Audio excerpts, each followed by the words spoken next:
Welcome to the Matt McKeever Show. In today's episode, I talk to you guys about Adam Smith, Karl Marx, and whether landlords are useless parasites. We also discuss what's the difference between consuming information and actually cultivating knowledge. And finally, we talk about the CMHC mortgage scheme that's currently going on with the first-time buyer incentive. It's a mess, but we get into it.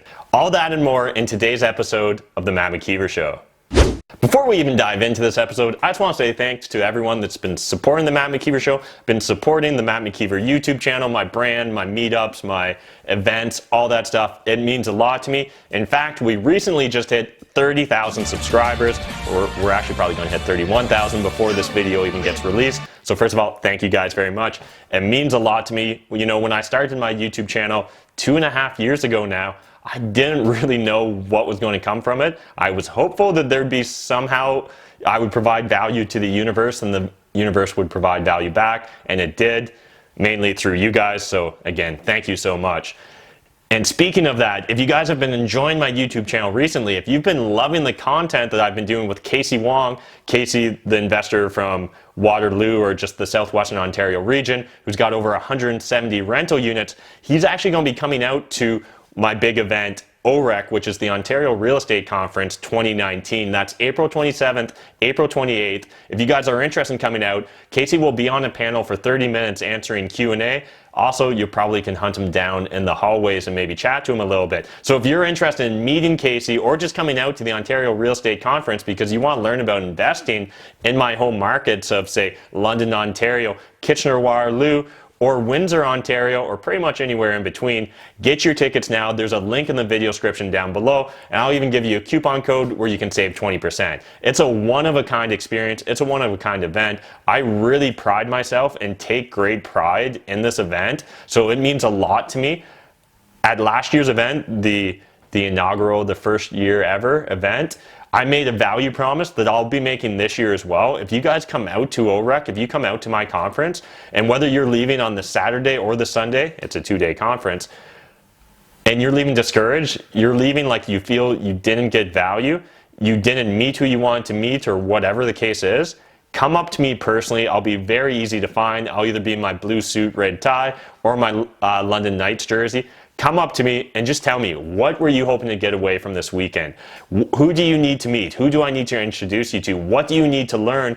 Or what doors do you need opened? And let's do it. Let's just get this done. It's an amazing event. It's real people that are taking real actions and getting real results. So again, if you guys can make it, if you want to meet Casey, this is your chance. Get your ticket now. Video description down below.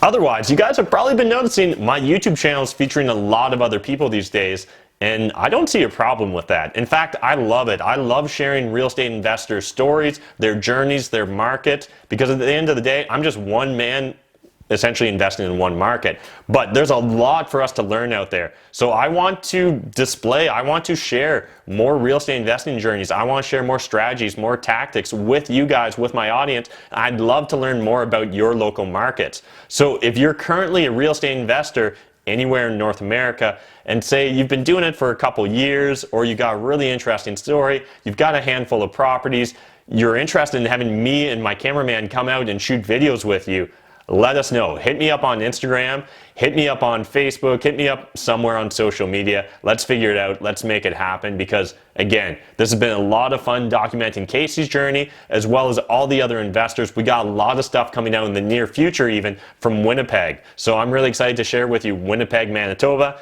If you guys aren't from Canada, you're probably going to need a map to find it. But really cool stuff going on in Winnipeg, so I'm really excited to share that. So you guys can look forward to that in the future. But let's dive into today's video. So the Canadian government came out with a stupid idea to try and make housing more affordable for people. If you guys haven't heard about it, it's the first-time homebuyers incentive. It's a quagmire. I understand where their sentiment is. I understand the desire to try and make it more affordable for first-time home buyers to acquire properties. We're constantly, particularly if you're in Ontario, Canada, reading this narrative that millennials will never be able to afford their parents' home. They'll never be able to buy a house in downtown Toronto. They may never even be able to live in the GTA.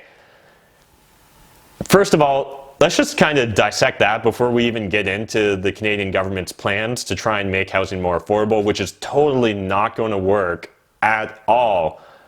But first of all, in my opinion, you don't have a right to live wherever you want. Just because downtown Vancouver or downtown Toronto is extremely desirable, extremely urban, extremely hip, if you're not making big bucks, I don't see why you inherently should be able to rent there. It should come down to, does the landlord want to rent to you at a given price, and can you afford that price? Bingo bango, you rent out the unit. And same comes with purchasing a property. So in a future episode, I'm actually going to dive into rent control, and it's crazy to me that it's even an issue, but this is very similar to rent control in my opinion, where when you have government stepping in, when you have governments regulating, all kinds of weird distortions and unintended consequences occur as a result of this interference. And we're going to see the same thing here with this CMHC 5% mortgage fiasco thing. So anyways, first of all, let's discuss what this incentive is. So I'm just going to be referencing a Better Dwelling article, which I really like the title, so that's why I'm using it. The Canadian government launches predatory first-time buyer mortgage scheme. I think that that's actually a perfect title for what this is. This is a predatory first-time buyer mortgage scheme. Perfect, well done, Better Dwelling. The first-time homebuyer incentive is a shared equity program announced in the 2019 budget. The program allows insured first-time homebuyers to let the CMHC become a co-owner in their home. The Crown Corp will kick in 5% on a resale or 10% towards new housing. The program launches in the fall, and the government hopes it will increase the supply of housing. Full details won't be released until later this year, but the gist of it is laid out in the 2019 budget. First-time homebuyers with a household income of less than $120,000 a year can qualify. The mortgage amount needs to be less than 4 times the household income, and you pay it back upon selling. Since the program is a shared equity program, it appears CMHC would assume a stakeholder risk. Oh my God, this seems like such a bad idea on so many fronts. But let's first just talk about, is this going to increase the housing supply? Well, one, you are creating a mild distortion by more favorably promoting first-time home buyers to buy new builds, because CMHC is willing to take a 10% stake, whereas with resale it's only 5%. So yeah, you may mildly distort builders to want to build more real estate because of this, and you may incentivize first-time buyers to maybe consider buying new properties instead of, resale properties. So does it work there? Maybe a tiny bit, but the problem is it's a blanket-wide solution that's just going to increase prices overall. And in fact, what I fear and what I think a lot of others fear is most people won't be factoring this in when they go to sell the property. So the thing is, if you take on this mortgage scheme, the government either is going to own 5% or 10% of your house. There's some really weird unintended consequences that could spiral out of that. And as Better Dwelling kind of hinted at, it appears that the government or CMHC is going to be taking on a stakeholder risk. So what happens if you let your property just completely deteriorate? What happens if CMHC needs to step in and call that mortgage? And it creates so many questions that aren't going to result in the solution they want. The thing is, if you can't afford a property in your city, in your market, there's really only a few solutions that you can actually undertake that are going to actually impact you, the individual. One, you could move to a new city that has more affordable home prices and buy there. 2, you could go and make more money or find a way to split the cost of buying that property with others. You guys know I'm a huge proponent of house hacking. The real problem here is that this isn't solving anyone's problem. People are still going to spend, 30 to 40% of their take-home pay of their household income on shelter. So 1, you're not getting anyone ahead there. 2, you're only helping support what's already considered by a lot of individuals to be a very hot real estate cycle or very hot real estate market here in Canada. And in fact, when the government, it feels like the government's talking out both sides of their mouth, because they are. On one side, they're saying that they're afraid about how overinflated the real estate market is and about how, they want banks to be stricter and enforce more rules, and they're pushing higher interest rates, or at least at times they're talking in a much more hawkish versus dove tone when it comes to the Bank of Canada and raising rates. However, On the flip side, the government also wants to buy your vote. And, I believe the liberal government here is thinking that there's a lot of millennials and first-time home buyers that are going to really buy into this concept, and they're going to see it as a way of the government trying to help them. Now, let's break that down. One, what's more important, that the government actually helps, or the government pretends to look like they're helping you so they can get your votes?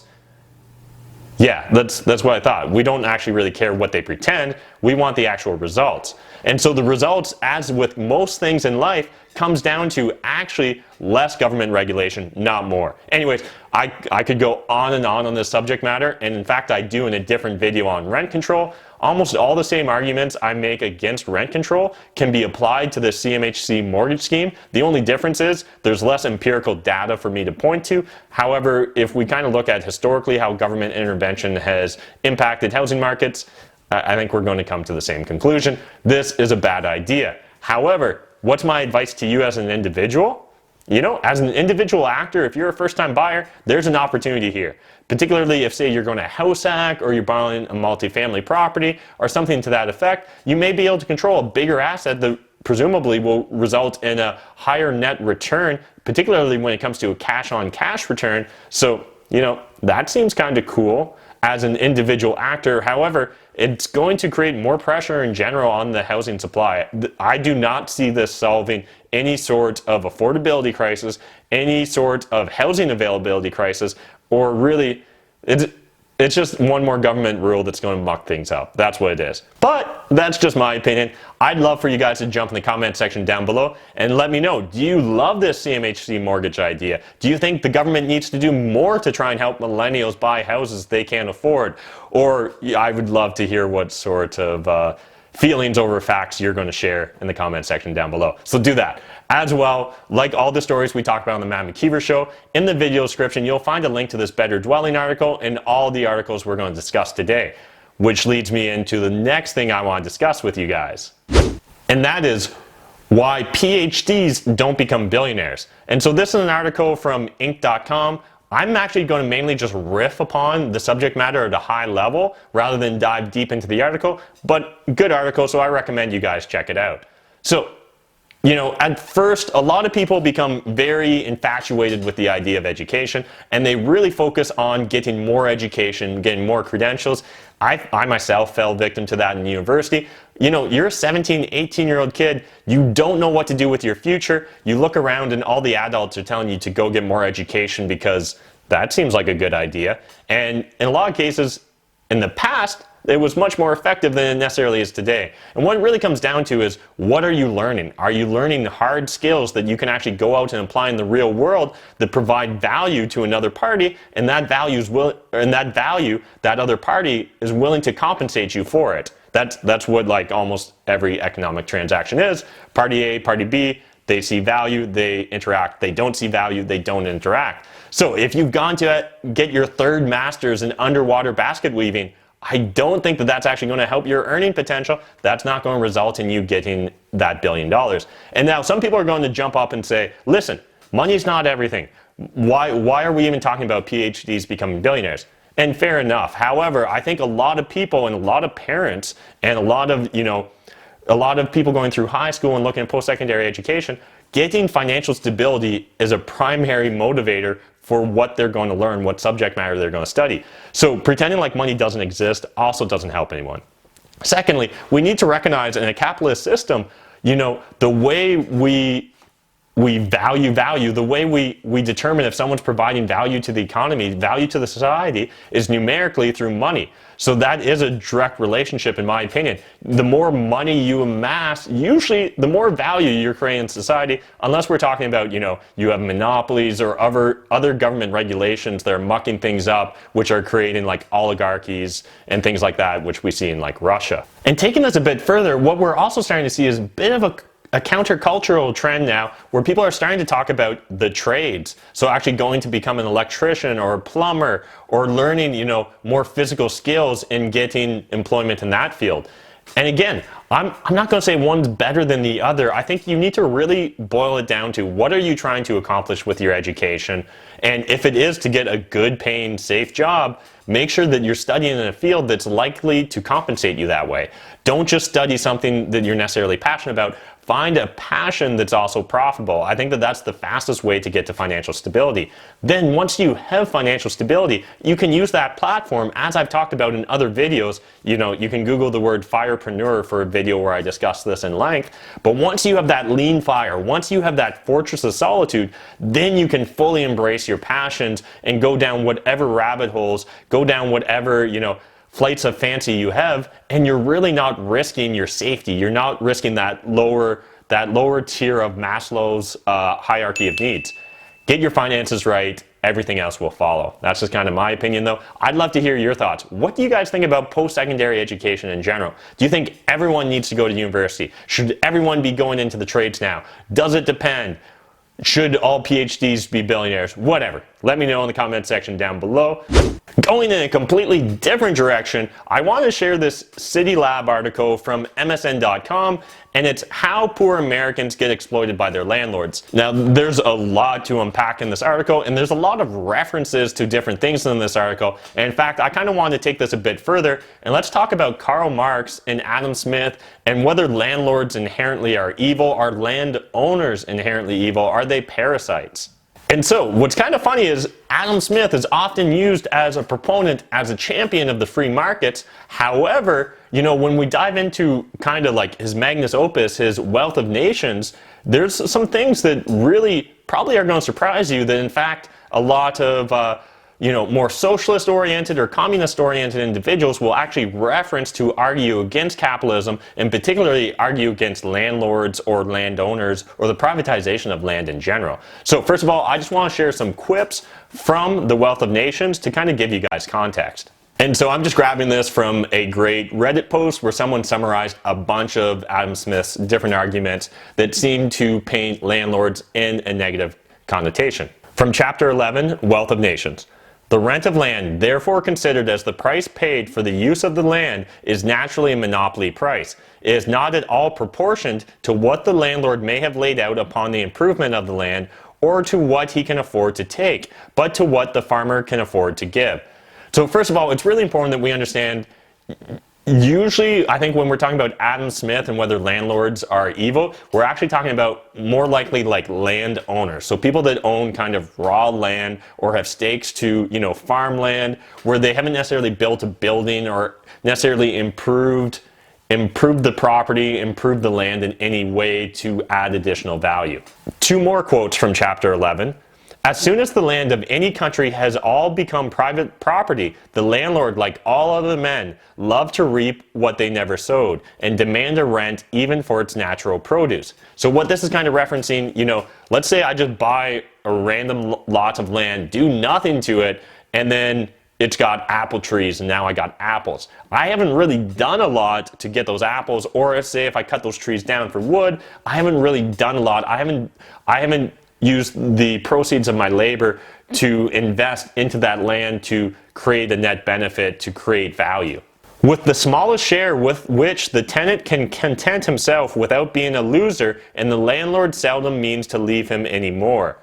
The landlord demands a rent even for unimproved land, and the supposed interest or profit upon the expense of improvement is generally in addition to the original rent. Those improvements, besides, are not always made by the stock of the landlord, but sometimes by that of the tenant. When the lease comes to be renewed, however, the landlord commonly demands the same augmentation of rent as if they had all been made by his own. So the argument here is, let's say someone rents out my raw piece of land, they build a sweet building, they build an amusement park, and it draws just thousands or millions of people a year to this property. When that lease comes up for renew, I now have a destination. I have a place where people come from all over the world to visit, and I'm going to jack up the prices. And so the argument here is the landlord didn't inherently really add value to his land, so why should he be compensated as such? Rent, considered as the price paid for the use of land, is naturally the highest which the tenant can afford to pay in the actual circumstances. In adjusting the lease, the landlord endeavors to leave him no greater share of the produce than what is sufficient to keep up the stock. Landlords are the only one of the three orders whose revenue costs them neither labor nor care, but becomes to them, as it were, of its own accord and independent of any plan or project of their own. That indolence, which is the natural effect of the ease and security of their situation, renders them too often not only ignorant, but incapable of that application of mind. Another quote from chapter 11, kelp was never augmented by human industry. The landlord, however, whose estate is bounded by a kelp shore of this kind, demands a rent for it. Another quote from chapter 11, every improvement of the circumstance of the society tends to raise the real rent of land. So the argument there is literally just as a society improves, as we get more stable, a more stable ecosystem, a more stable economy, it naturally attracts capital, which is going to increase the value of that land. So I find this really interesting, and Karl Marx actually took it a lot further in his Rent of Land. It was his Economic and Philosophic manuscripts of 1844, and he cites a lot of Adam Smith. In fact, a bunch of the Adam Smith quotes that Reddit post I already read to you guys. So, he also quotes, landlord's right has its origin in robbery. The landlords, like all the men, love to reap where they never sowed and demand a rent even for the natural produce of the earth. And so that's a direct Adam Smith Wealth of Nations quote. There's a lot to unpack here, and we're not going to cover it in one YouTube video. First of all, what I really wanted to do with this video was spark a conversation. What are your guys' thoughts when it comes to raw natural land? Is there an inherent value in it? Are landlords essentially robber barons if they just have raw land and they're not really improving or, investing any of their time or energy or capital into that property? What are they really providing? Again, though, I see this really as a spectrum where on the one end, we have raw land. On the other, we have landlords that have built buildings. They've created facilities that they then rent out. I think that most people have less of an issue with that end of the spectrum, and more people are going to find fault or at least find themselves in a curiosity quagmire when it comes to raw landowners. I don't have a silver bullet answer for this, but again, this whole YouTube channel thing is as much about me trying to inform you guys as it is documenting my learning and my journey. I'm going to spend more time studying on this. If you guys got resources that you'd recommend that I check out, whether it be podcasts, books, articles, any of that good stuff, jump in the comment section down below. Share them with me because I personally need to do more research on this subject matter. But I do find it a very interesting argument. But just to be clear, the interesting argument to me is more on the raw land side, where once we get into improvements, facilities, buildings that the landlord themselves have invested in or cared for, it becomes less of a gray area, and I see more stark contrast where I see a clear argument for it. One of the biggest issues we have often is when, say, governments or societies go from highly controlled economic systems to less controlled economic systems. And so that's kind of what we saw with the breakdown of the USSR, or, that's how we got the rise of the Russian oligarchs that we currently have.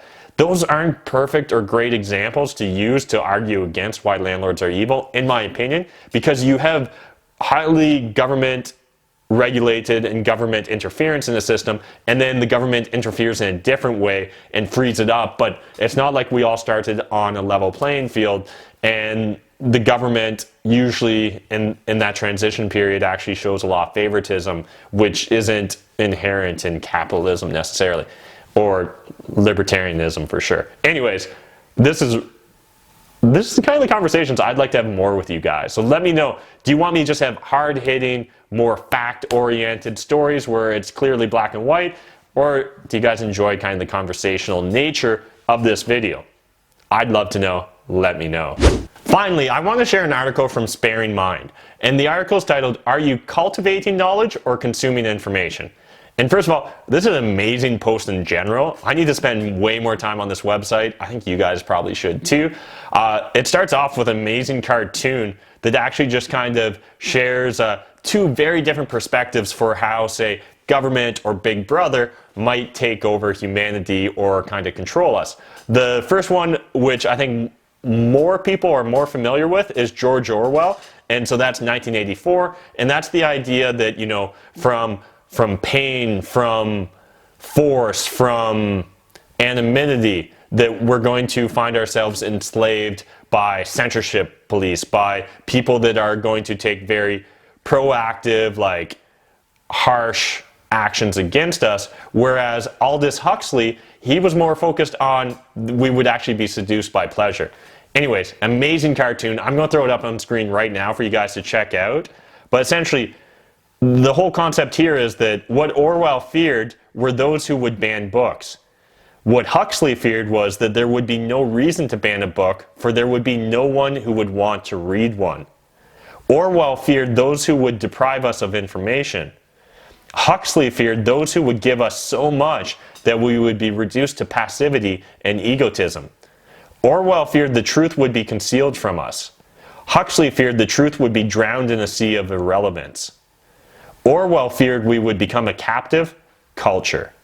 Huxley feared we would become a trivial culture preoccupied with some equivalent of the feelies, the orgy-porgy, and the centrifugal bumble-duppy. And so those are all references from A Brave New World and the book 1984. If you haven't read either of those books, you guys need to go check them out. Same with you need to check out A Sparing Mind. But that's just kind of the beginning of this article. It just really starts framing our concepts of information and what necessarily is cultivating knowledge versus consuming information. High level, I'm going to summarize it for you guys, but I highly recommend you dive into it yourself. But what's focused on is more diving in, less checking in. And so this concept of, we can sometimes feel like we're consuming valuable information by, you know, checking Donald Trump's Twitter account or by reading just the headlines of news articles. But I think those of us that are becoming a little bit more aware of how our media system works, one, realizes that often a lot of the sources of media that we consume are extremely biased.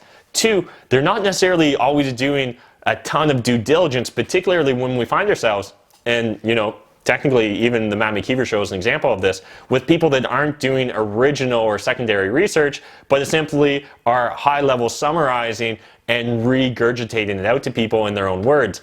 While that can be a great stepping stone, that's not necessarily the end of your information journey. You should really be diving deeper into these subject matters and really getting down to the crux of the arguments, to understanding the real whys and the cause and effect behind them, rather than simply just reading high-level, feeling-oriented information. And I really agree with where I think this article was going, is that Huxley's fears feel much more likely to occur. While it's crazy some of the developments we've seen with the NSA, TSA, all that stuff, it's also fake news is a thing. It's really difficult sometimes to cut through the noise and understand what the signal is. And that's why I think, one, why I want to do more of this, and why I think it's important that I always share my sources with you guys in the video description down below. But two, it's also like, why this video, why the Matt McKeever show is important to me is it forces me to do more, at least secondary research. It forces me to do more studying, more deep diving into subject matters, because I don't want to look like an idiot in front of you guys.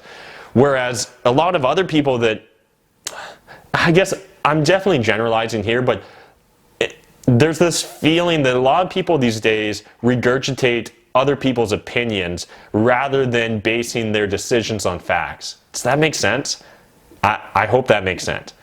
Let me know in the comment section down below if you understood any part of this discussion, or if I need to, I don't know, if I need to be more thoughtful and precise, I guess, with my words. Anyways, enough philosophizing. Let's get back into this actual article. And so the article focuses on a couple different key points that I love. One is focus on your circle of control. When it comes to information, whether you're actually like cultivating knowledge or just consuming information, one, are you going to be able to act upon this information? Is it actually, you know, engaging you and stimulating you to act differently? Or are you simply like reading, you know, the history of the Stanley Cup winners for the last 50 years? What are you actually, like, that technically is information, but what are you going to use that information for? Are you actually cultivating knowledge? You know, it's cool to understand the deep history of the beef between Eminem and Machine Gun Kelly, MGK, but is that actually really cultivating knowledge for you? Is that going to impact or influence the way you live your life or your ability to, you know, be a more valuable member of society, however you define that? I mean, it's a great question that I don't think nearly enough of us spend time on. You know, people will say like, sure, like I don't watch, you know, mindless TV anymore, but are we consuming just mindless information? Again, understanding the nuances of whatever Kardashian feud is going on isn't really making us better people, in my opinion. So I think that that's where we're seeing more and more in today's society, where people are questioning the value of social media. And to me, social media, like a lot of things in life, is just a tool. And like any tool, it can be used for good or for bad. It can be used to our betterment or to our detriment. And I hope, at least in this way with the Matt McKeever Show, with my YouTube channel, I'm using social media to our betterment. So the Sparing Mind article goes on to break down for us 4 different ways that we can increase our circle of control. One is improving job skills. The sentiment that education begins when school ends is one to not take lightly. Funny that we use terms like investing in reference to our time. When's the last time you invested in developing the skills you use at work? It could become the single best investment in your portfolio. Experimenting with new interests. You can look at other people's vacation photos on Facebook, or you could read How to Travel the World on $50 a Day and take the first step in planning that backpacking adventure you've put off. You can watch Shark Tank, or you could pick up a few business books. Creating more work/art, we're all strapped for time. It's often the case that most productive thing you can do all day is say no to things that don't matter. MIT professor Alan Lightman only checks email once every 3 months. Let that sink in. Once every 3 months. I'm checking it like once every 3 minutes. This is an area I personally definitely need to improve on. And I think it's an area a lot of us find difficulty with, is getting into that sense of deep work or deep flow these days when constantly there's notifications and dings and buzzes distracting us and breaking our focus. The 4th point they make is getting intentional with your learning. The shocking truth is out. I still read the news, but I seek out my interests. I don't just accept what's on the front page. For instance, I always read Maria Konikova's fascinating coverage of the brain because it's proven to consistently be in my wheelhouse. The author further goes on to discuss, of course, not all information can or should have utility. My random binge sessions of watching The Office reruns certainly can't be passed off as research for some skill I'm developing. What matters is I feel satisfied with where my time is being spent as a whole. That's the most important takeaway of all. Are you giving priority to your circle of control, or is your circle of concern eating up too much of your attention? This is why I think the news is bad for you arguments are missing some context. Health and happiness are determined by how you spend your time overall. It's the compounding interest that produces the biggest results, not individual swings. Not watching the news but spending the resulting free time poorly is like not eating red meat, bragging about it, and then chowing down on 3 square cupcakes a day. That is a perfect metaphor in my opinion. It really comes down to what are we doing with our time, and in order to gauge whether you're being productive with your time, if you're being useful, I think you need a plan. And it's something that a lot of us struggle with, is taking the time to self-reflect and really build out a plan, build out a narrative for where we are today and where we're aspiring to be tomorrow. Again, I'm not perfect. I'm not pretending to be with this YouTube channel. To me, I just wanted to share this article with you guys because far too often, I like to think I live a mindful life, that, you know, I'm very conscious of what I consume, and yet I'm completely guilty of this as much as the next person, in my opinion. Far too often, I find myself consuming information without necessarily having a purpose to that information. Why consume it if I'm not going to be able to act upon it, if it's not improving myself? Again, now, I'm not trying to take away our pleasures of watching Game of Thrones or binging TV shows or podcasts that maybe aren't information oriented. It's great to constantly be bringing into context how we spend our time, and is it being productive to our end goals? Let me know. How are you guys spending your time? What are your current prime goals? What did you set out for at the start of 2019? And are you on pace to hit those milestones? Do you guys have any of those like phone apps that track your use of social media or your time spent on the internet? I'd love to know. I currently don't, but the only reason I don't is because I fear what the results would tell me. And I'm pretty sure actually I just talked myself into doing it. So maybe I'll talk to you guys about that on the next Matt McKeever Show. If you guys enjoyed this episode of the Matt McKeever Show, smash that like button. Hit the subscribe button if you're new to my channel. And before I wrap up today, I just want to share with you a cool entrepreneur.